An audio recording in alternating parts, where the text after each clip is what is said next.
مكالمة من يومين. الحقيقة هي من أحد متابعيني، وكانت بتكلمني عن إن هي عندها فيلا، والفيلا دي هي وصلت في تشطيبها لمرحلة معينة. المرحلة دي هي وقفتها لأن هي في الأول قالت لي طبعا إن هي بتشوف الفيديوز بتاعتي، متابعاني وعجبها جدا كل الأفكار اللي احنا بنعرضها وكل الحاجات اللي احنا بنقولها، وأنا سعيدة جدا بكل متابعيني وبشكركم جدا جدا وبشكركم على كل كلمة حلوة انتوا بتكتبوها، وبشكركم عن حتى مداخلتكم او مشاركتكم في ان انتوا تعلقوا على الفيديوهات وتتكلموا وتقولوا رأيكم بصراحة. والحقيقة ده بيخليني اعمل فيديوز اكتر وبقول حاجات اكتر تكونوا انتوا فعلا محتاجينها. فهي هرجع لها تاني وهقول لكم ان هي طلبت مني ان هي الفيلا عندها كانت بتتكلم معايا عليها، وان الفيلا عندها فيها وقفتها عند مرحلة معينة لأن كان في 2 مهندسين، وكان واحد فيهم ديزاينر والتاني بيشطب. والحقيقة أنا مش من الناس اللي بفضل الحتة دي قوي، لكن ده موجود وموجود في السوق، موجود كتير جدا، يعني في المجال بتاعنا موجود كتير جدا موضوع إن أنت تكون بتشطب بس، وموجود إن أنت تكون بالديزاين بس. وناس كتير جت عندي المكتب واشتغلت معايا، وبنات بالذات، وطلبوا مني ان باشمهندسه انا بابا بيخاف عليا، مش عايزاني اقف مع الصنايعيه، ماما مش عايزاني اروح السايت، مش عارفه جوزي مش عارفه ايه، فانا الكلام ده، وعايزيني ابقى اقعد في المكتب بس ما اروحش سايت، يعني ما اقفش في وسط الصنايعيه بيخافوا عليا. فده جزء موجود وطبعا بنشوفه. تاني حاجة الراجل اللي بيشطب او المهندس اللي بيشطب، هو في ناس شاطرة في التشطيب بس ذوقيا، وده اللي انا هحكي لكم عن اللي هي قالته، ان ذوقيا ما كانش ممكن يكونوا مش احسن حاجة، لكن هم شاطرين، بيعرفوا يقفوا مع الصنايعية، يبقوا يمشوا الدنيا صح، بيستلموا مظبوط، بيعملوا كل الشغل مظبوط، وبالذات لو على الرسومات اللي بياخدوها، فدي حاجة بتكون كويسة. لكن مش هيعرف يديكي رأيه لو طلبتي منه رأيه في حتة معينة أو في جزء معين وانتي بتشطبي، مش هيعرف يديكي رأيه بصراحة، وهتبقي قاعدة محتاسة. يعني هي يعني من ده اللي أنا تفهمته من الكلام اللي هي قالته. مش بس كده، هي انتي لما تيجي كمان يكون ديزاينر هو اللي راسم او عامل ديزاين، وبتبتدي ان انتي تاخديه هو يشطبه، فطبعا بيبقى فيه لو الاتنين شغالين، ده اشراف وده تنفيذ، فالاتنين مع بعض هيبدأوا ان هم يحاولوا يطلعوا ديزاين مظبوط ويكون شكله كويس. بس لو اخدت المقاسات او اخد المقاسات وعمل ديزاين، وفي الاخر في ستريتش في الديزاين او في الحائط نفسه معمول له ستريتش، او مكبرين الحائط ده عشان يطلع شكله حلو وبريزنتبل كده وتوريهولك تبقي مبهوره بالصوره، فلما يجي يتنفذ في الحقيقه، وده شفته كتير جدا على ارض الواقع، ان بتلاقي ان الديزاين شكله غريب، يعني ايه ده، مش ده اللي انا في الصوره، تبصي على الصوره تبقى مبهره وهو بس انت حاسه ان في حاجه غلط، مش عارفه هي فين. احنا بنبقى عارفين هي فين، بنبقى عارفين ان السكيل عاملين ستريتش للحائط، فالسكيل بتاعه عشان يديكي شكل مبهر في الديزاين. طيب ده في ارض الواقع بيبقى وحش جدا. لازم الديزاين يكون الحقيقه، يعني دايما بقول انا الحقيقه عندي كمان بتكون الديزاين بيبقى حلو، بس الحقيقه بتبقى احلى، فده مهم جدا. طيب هي طبعا لما شفت الفيديوز بتاعتي كانت تكلمني عليها، فبتقولي يا باشمهندسه انتي الفيديوز دي حلوه قوي وافكار حلوه جدا، بس هل الحاجات دي موجوده فعلا؟ قلت لها السؤال ده اتسالته كتير جدا.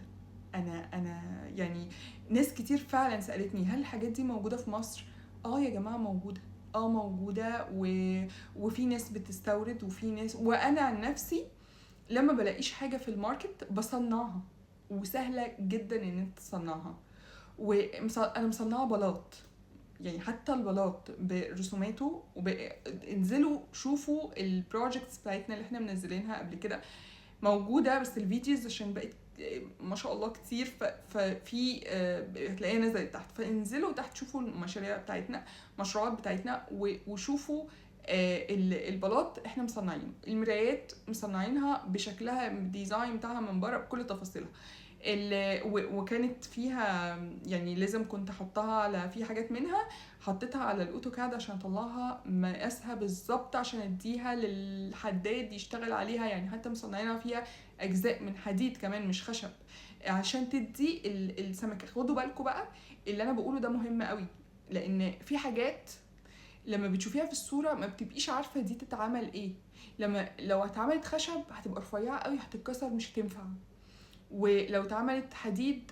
ممكن في صورة تانية لو اتعملت حديد او خشب برضو مش هتنفع. في كلاينت لسه بعتالي صورة لمراية انا لما شفتها قلت لها دي بتتعمل بنفس طريقة الازاز المعشق، هي مش عارفة، هي عمالة بتقولي مش عارفة يا باشمهندسة هي دي المراية دي بخشب ولا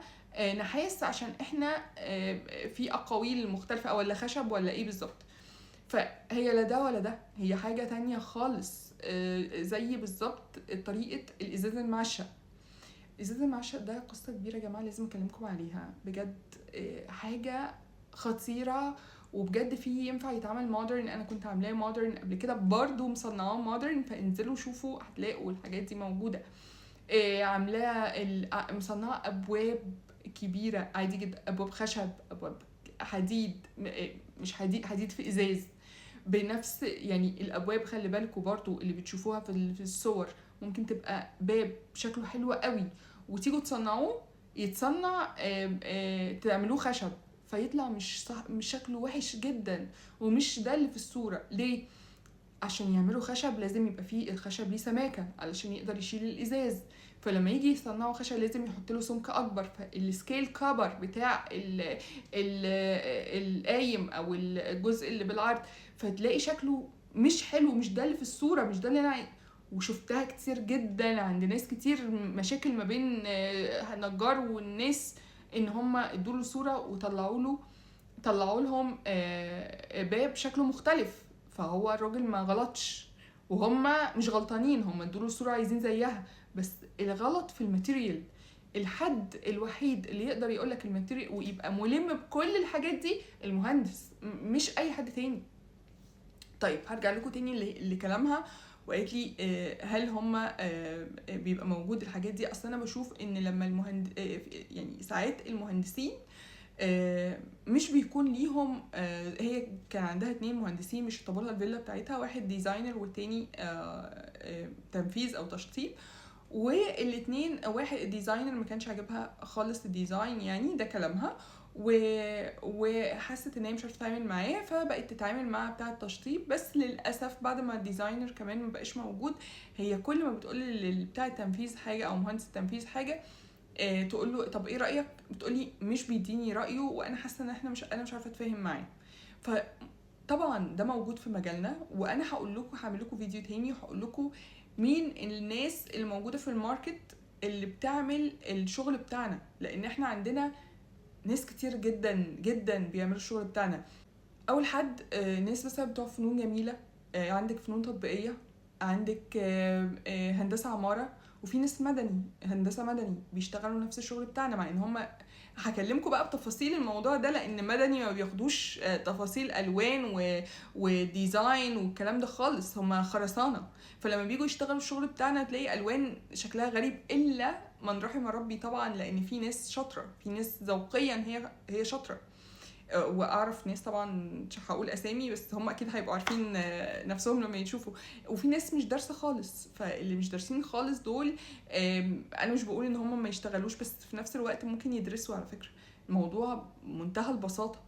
فيقدروا ان هم يدرسوا ويطلعوا شغل كويس. ولو انتوا شايفين ان انتوا عندكم الحته دي ان انتوا داخلين في الشغل علشان خاطر انتوا بتحبوا الشغل ده، فهكلمكم عن الناس دي في فيديو تاني لوحده لان الفيديو ده طول، وهكمل لكم القصه دي، تابعوني عشان تعرفوا بقيه القصه دي.